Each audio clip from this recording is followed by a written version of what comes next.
Hey guys, how's it going? Welcome to my video. All right, so we're gonna do a little bit more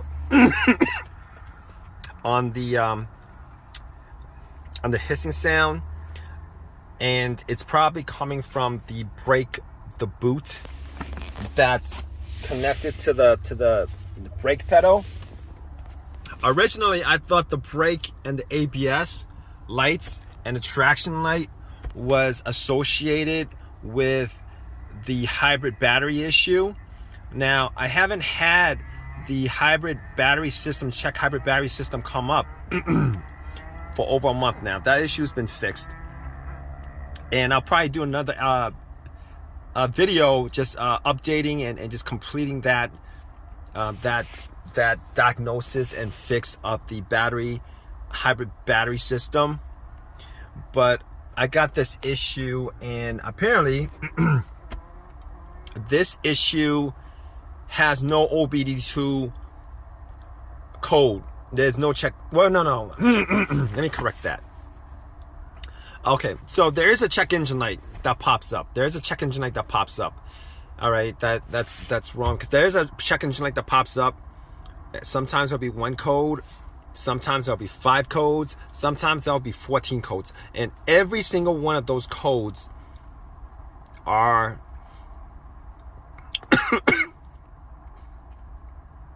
excuse me. Every single one of those codes are emissions related.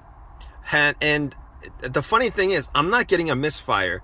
If you guys hear the hiss, it's a pretty big it seems like it's a pretty big pretty loud, loud enough hiss. You guys can actually it's audible. You guys can hear it. When I press on the brakes, it goes away. All right. So I thought all those codes were for. I had an accident on this Prius last year, and I thought all the codes were for the, what is it called? There's a little emissions box that's under. That's in back of the rear wheel. And it's been raining a lot, and I thought that maybe all the water that's gone into to potentially gone into the, I forget what it's called, but it's a box. It's connected with tubing.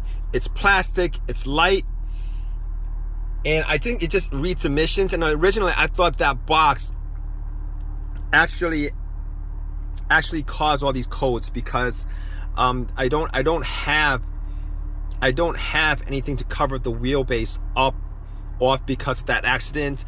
There's just one cover that's under the trunk, and there's I don't have a splash shield, is what I'm saying, and that water definitely could get into that box if it wasn't sealed completely tight. Now, I'm pretty sure at this point it's sealed completely tight. I'm pretty sure that at this point that the codes that I've been getting and these lights have nothing to do with that.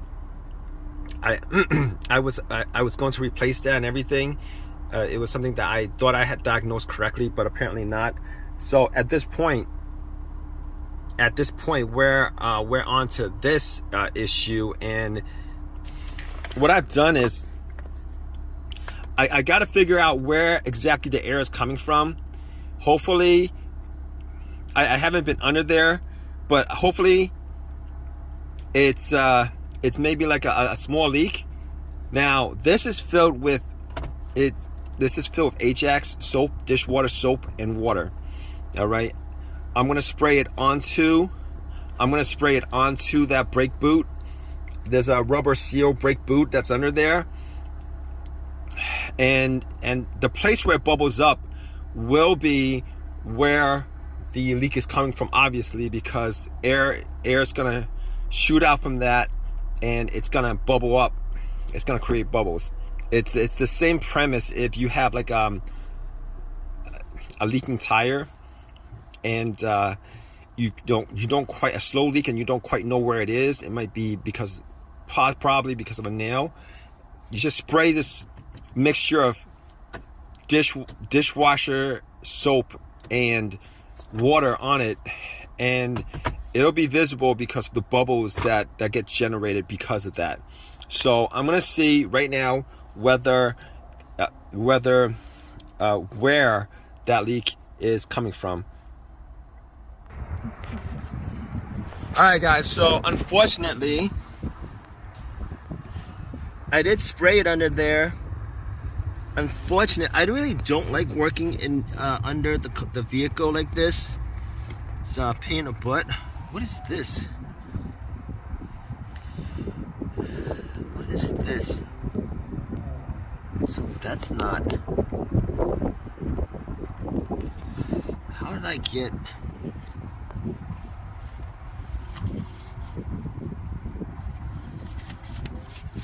Okay, that's not it. So basically I did spray under there, as you guys can see. I can't figure out exactly where it's bubbling from. I'm gonna do it again, see if I can actually catch it.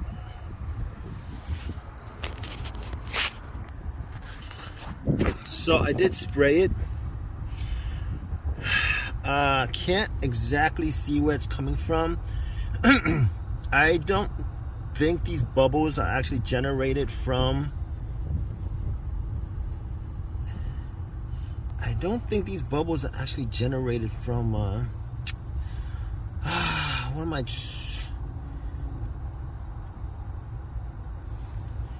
You guys, I don't think these bubbles are actually generated from, because that would mean like the whole entire thing is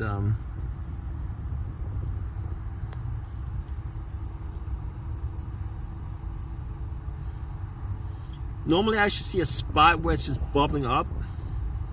I have like, I'm looking at 1, 2, 3. Let me just shoot again with some soap. Maybe it's from the top side, but I'm not actually seeing anything that I can actually work on as far as.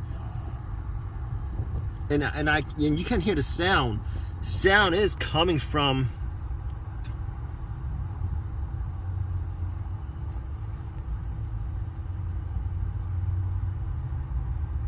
Wait, is that it?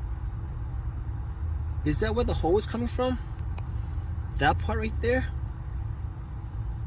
It seems to be like pulsating, right? That part is pulsating. Yeah, okay. I think we found where the part is. As you guys can see, like that part right there, right? Not the other place, but that part seems to be pulsating quite a bit right there. And maybe there's just a little break in that area, which is extremely fixable if it is.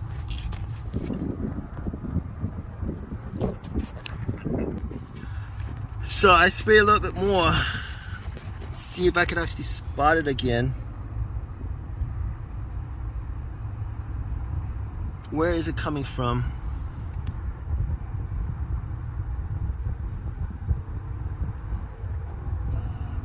I mean, to be honest with you, I like there to be a little bit more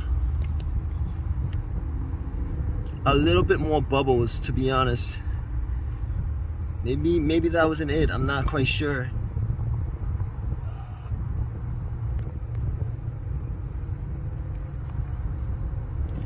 And the only reason why I'm not getting under here, see, look, I'm looking at it again. You can see that little spot where you can see like the bubbles. That spot right there where the bubble is like really active. I think that's where it is. What I'm gonna do is, I think that's where the hole is, to be honest with you. What I'm gonna do is, I'm gonna try to get some rubber,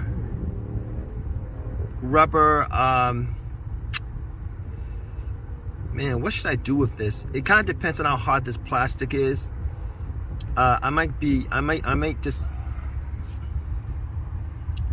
just get some.